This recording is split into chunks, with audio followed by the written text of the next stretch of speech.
Salut les pros de l'entraînement, j'espère que tout va bien pour vous. En tout cas, pour moi, ça va bien. Ça fait super plaisir de vous retrouver. Je sais que ça fait un petit moment que je n'ai pas posté de vidéo.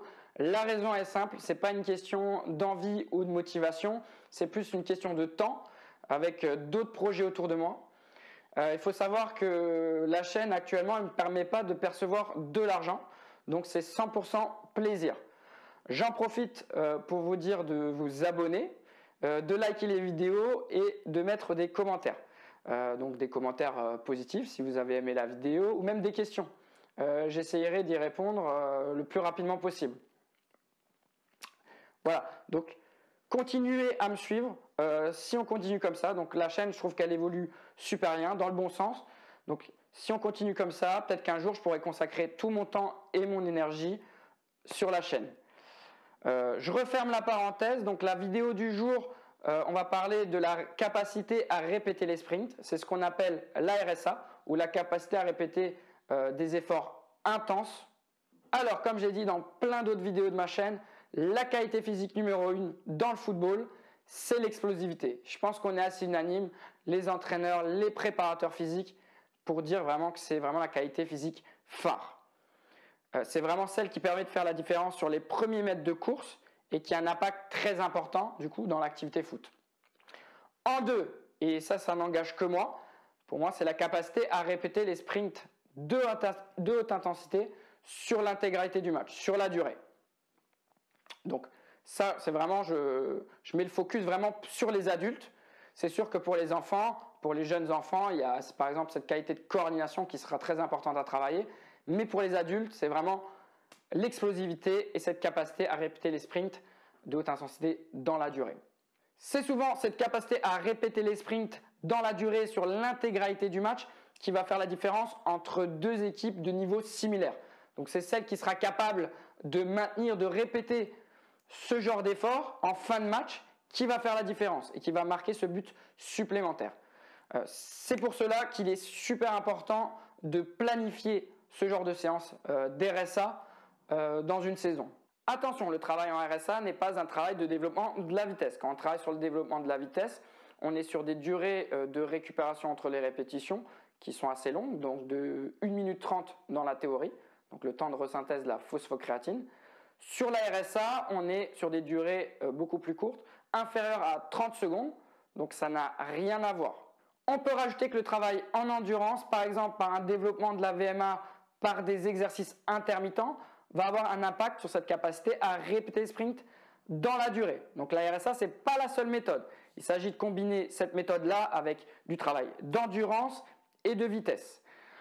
Enfin, il s'agit d'une méthode qui est à la fois une méthode de développement, donc la RSA, c'est une méthode de développement, comme je l'ai dit à l'instant, mais aussi une méthode d'évaluation.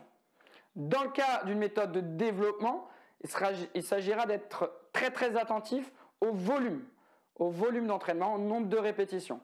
Si on fait trop de volume, trop de répétitions, il y a des risques de blessure. Donc il s'agira vraiment de bien gérer tout ça.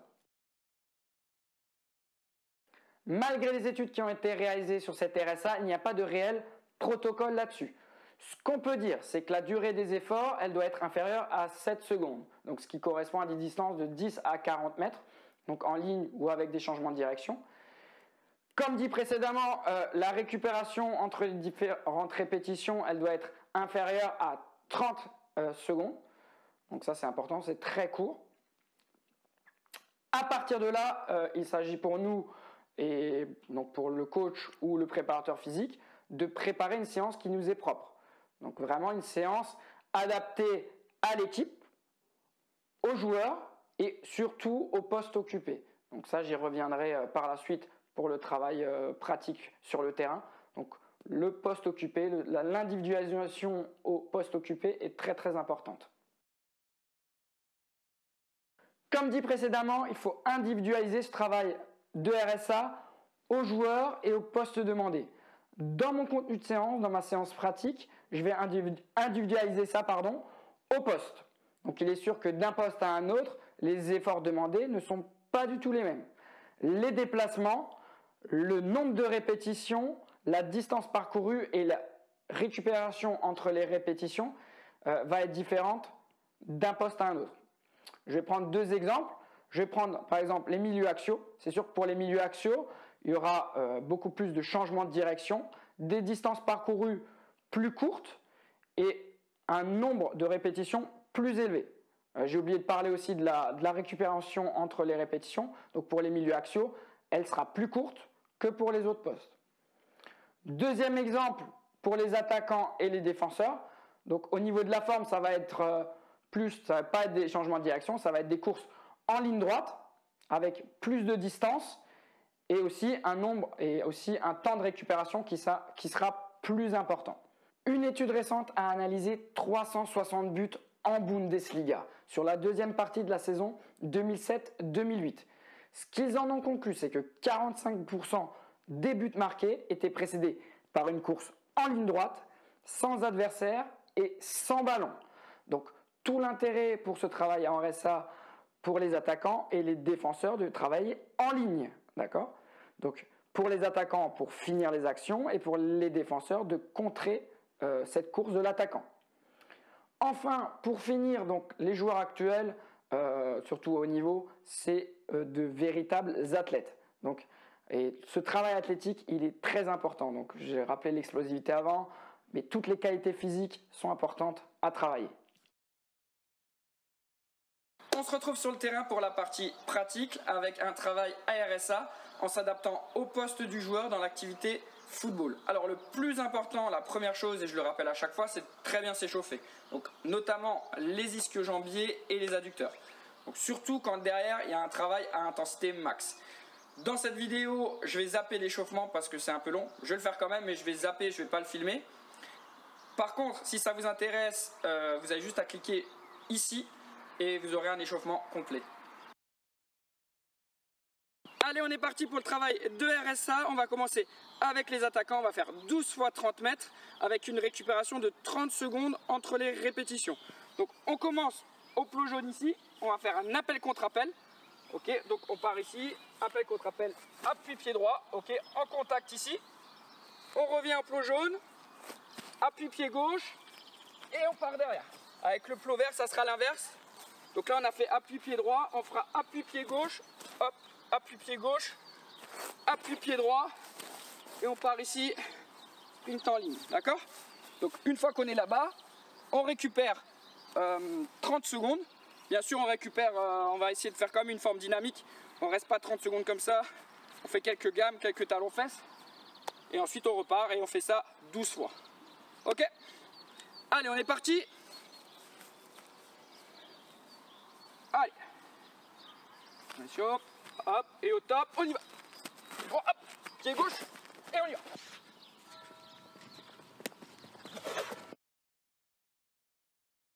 Deuxième exemple, cette fois-ci, on va prendre des défenseurs centraux. Ça sera le même travail que pour les attaquants. Ça sera 12 fois 30 mètres avec 30 secondes de récupération entre les répétitions. Pour le travail, ça sera totalement différent. Donc, on va commencer au niveau des deux plots jaunes ici. On va partir sur une course arrière. Une fois qu'on arrive au piqué, saut, changement de direction à 180 et on part sur 30 mètres en ligne. Donc là, ce qui est important, c'est que après la course arrière, sur le saut, on réceptionne avant. Sur la descente, on réceptionne pour avoir les deux genoux dans l'axe avant de partir. Donc on descend bien et on part. On fait pas le saut et on part déjà avant. Attention aux genoux. Donc ça, cette forme-là, c'est vraiment pour partir en course arrière comme un défenseur. Partir derrière l'attaquant, on voit que la balle elle passe au-dessus, hop, on se retourne rapidement et on part sur une course pour suivre l'attaquant. Attention aussi à la mise en sécurité, là c'est pas forcément le cas, là c'est un exemple, c'est sûr que si vous avez avec vos joueurs, avec votre équipe, attention à ça aussi. Allez, on est parti pour l'exemple, ok, hop, course arrière, saut.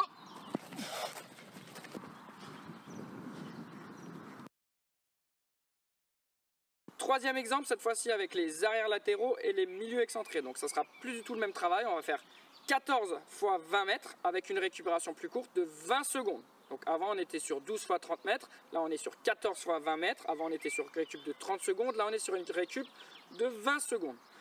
Pour le travail, donc là aussi ça va être sur la forme de travail, ça va aussi être différent. On va commencer au niveau des plots bleus ici. On va faire une course une course, on va partir sur un départ lancé. Donc on va faire sur un départ lancé en trottinant. On arrive au plot vert, là il y a un changement de rythme. Donc soit à droite, soit à gauche. Donc, on utilise à gauche par exemple. Changement de rythme, hop, on accélère. Et on part derrière et on finit 20 mètres plus loin à l'autre piquet orange là-bas. Pareil si on part sur la droite, du piquet jaune à l'autre piquet jaune. Donc là c'est vraiment pour simuler le passage par exemple de l'arrière latéraux qui passe derrière le milieu. Donc vraiment pour un dédoublement. Pareil pour le milieu qui passe derrière l'attaquant. Allez, on monte l'exemple. On trottine.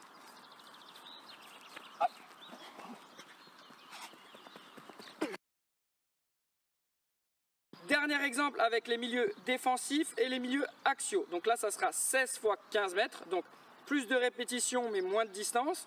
Au niveau de la récupération entre les répétitions, ça sera seulement 15 secondes. Donc beaucoup plus court. Au niveau de la forme de travail, donc ça sera simplement un slalom. Donc on part du plot bleu ici. On part derrière le piquet rouge, derrière le piquet jaune. Et on finit au plot bleu. On récupère 15 secondes et on fait l'inverse. Piquet jaune, piquet rouge. Ok, allez, je vous montre ça. Donc, on commence en fréquence et au top du coach, slalom. Allez, c'est parti.